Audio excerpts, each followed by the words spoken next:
ભાવનગર જિલ્લાના લાખો લોકો અને ખેડૂતો માટે જીવાદોરી સમાન ગણાતા શેત્રુંજી ડેમ ઓવરફ્લો થતા સમગ્ર જિલ્લામાં ખુશીનું વાતાવરણ છવાઈ ગયું છે। ઉપરવાસમાં છેલ્લા કેટલાક દિવસોથી સતત પડેલા ભારે વરસાદને કારણે શેત્રુંજી નદીમાં નવા નીરની જોરદાર આવક થતા ડેમ તેની પૂર્ણ સપાટીએ પહોંચ્યો હતો। વધતા જળસ્તરને ધ્યાનમાં રાખીને સિંચાઈ વિભાગ દ્વારા ડેમના 59 દરવાજા ખોલી નિયંત્રિત રીતે પાણી છોડવાની કામગીરી શરૂ કરવામાં આવી છે।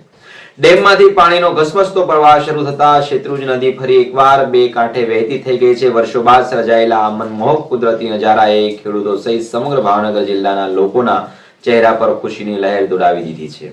ડેમમાં પૂરતા પ્રમાણમાં પાણીનો સંગ્રહ થતા આગામી ખેતીની સિઝન માટે સિંચાઈનું પાણી ઉપલબ્ધ રહેશે તેવી આશા વ્યક્ત કરવામાં આવી રહી છે। સાથે જ ભાવનગર શહેર અને આસપાસના વિસ્તારમાં પીવાના પાણીની ચિંતા પણ ઘણી હદે દૂર થશે।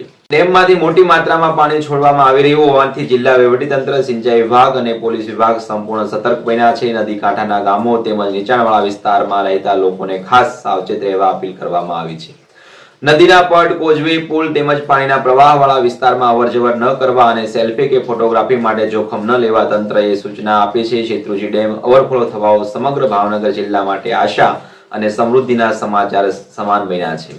ખેડૂતોમાં આનંદનો માહોલ જોવા મળી રહ્યો છે, જ્યારે ડેમના ધસમસતા પાણીના નજારા જોવા માટે મોટી સંખ્યામાં લોકો પહોંચી રહ્યા છે। તંત્રએ તમામ લોકોને સુરક્ષા અને પ્રાથમિકતા આપી સત્તાવાર સૂચનાઓનું પાલન કરવાની અપીલ કરી છે। નમસ્કાર।